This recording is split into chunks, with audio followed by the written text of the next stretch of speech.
আসসালামু আলাইকুম, welcome back to my channel. আজকে আমি আপনাদের সাথে একটি গ্লাস পেইন্টিং শেয়ার করব। কেন আমি এই পেইন্টিংটা নষ্ট করে দিচ্ছি বা কেন আমি এভাবে র্যান্ডম কালার করছি তা আপনাদেরকে সম্পূর্ণ ভিডিও জুড়েই জানাবো। তো চলুন আজকে গ্লাস পেইন্টিংটা শুরু করে দেই। আমি এখানে একটি গ্লাস নিয়ে নিয়েছি। আপনারা ছোটো বড় যে কোনো গ্লাস নিতে পারেন। একটি পেইন্টিং নিয়ে নিয়েছি, পছন্দের একটি ছবি নিয়ে নেবেন আপনারা, যেটিকে এর তলায় এভাবে ফিক্স করে দিবেন।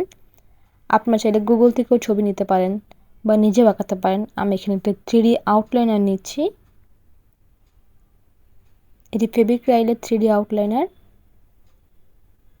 আপনারা চাইলে কোন যে আউটলাইনারগুলো হয় সেগুলো ইউজ করতে পারেন। এগুলো বিভিন্ন কালারের হয়ে থাকে, আপনারা কালো বা গোল্ডেন যে কোনোটা ইউজ করতে পারেন। আমি এই আউটলাইনার দিয়ে এভাবে আউটলাইন করে নিচ্ছি।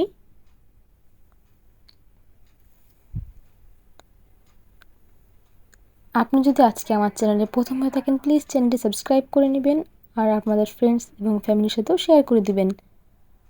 আমার অলমোস্ট আউটলাইনটা করা হয়ে গিয়েছে। আমি এটিকে এবার শুকাতে দেব।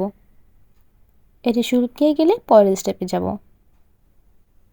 এটি শুকিয়ে এসেছে, আপনারা দেখতে পাচ্ছেন একটি 3D লুক চলে এসেছে এর উপরে। আর এর পেছন পাশটা এমন হয়েছে। আপনার কাছে 3D আউটলাইনার না থাকলে আপনি অ্যাক্রিলিক কালার দিয়েও করতে পারেন, তবে সেক্ষেত্রে 3D যে লুকটা এটি হবে না। আমি এটিকে উল্টে নিয়েছিলাম, মানে 3D যে পাশ রয়েছে এর উল্টো পাশটা ভালো করে টিস্যু দিয়ে মুছে নিয়েছি এবং এর উপরে পছন্দের কালার করে নিচ্ছি। আমি এখানে শেড করব, এই জন্য প্রথমে কমলা কালার করে নিচ্ছি। সম্পূর্ণ এই ফ্রেমটিতে আমি যেখানে যেখানে অরেঞ্জ কালার করব সেগুলো আমি আগে করে নিচ্ছি। বারবার রং চেঞ্জ করে রং নষ্ট করার কোনো মানে হয় না, এজন্য আমি একবারে করে নিচ্ছি সবগুলা। এবার এরপর আমি রেডের শেড দিয়ে নিব।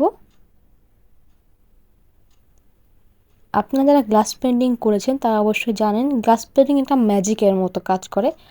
আপনি বাস্তবে করছেন একরকমের কালার, কিন্তু অপোজিটে কিন্তু অন্যরকম হচ্ছে, যেটি আমরা অ্যাকচুয়ালি ব্যবহার করব।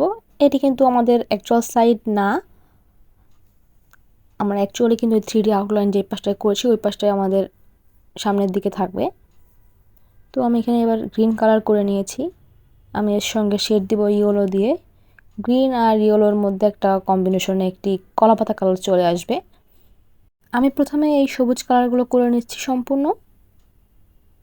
আমার হয়ে গিয়েছে, এবার আমি হলুদ কালার দিয়ে নিচ্ছি।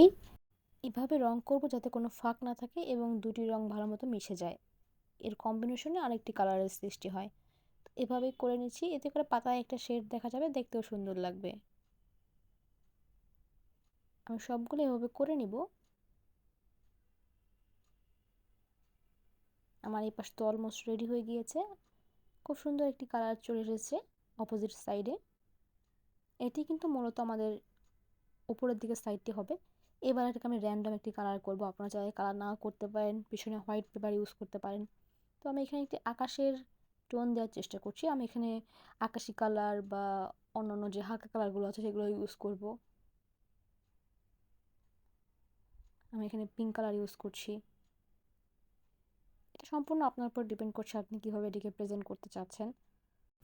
সব ধরনের পেইন্টিংয়ে আমরা যে পাশটায় কাজ করি অ্যাকচুয়ালি সেটাই কিন্তু আমাদের উপরের সেটটা হয়, কিন্তু এই পেইন্টিংটার ক্ষেত্রে সম্পূর্ণ একদম বিপরীতটা। আমরা একদম গ্লাসের উল্টা সাইডে কাজ করব এবং অপোজিট সাইডে আমাদের ফ্রন্ট সাইড হিসেবে কাজ করবে। আপনারা চাইলে অনেকে ফ্রন্ট পেজেও কাজ করতে পারেন, সেক্ষেত্রে এর উপরে আপনার একটি বার্নিশের লেয়ার দিতে হবে বা রেজিনের লেয়ার দিতে হবে।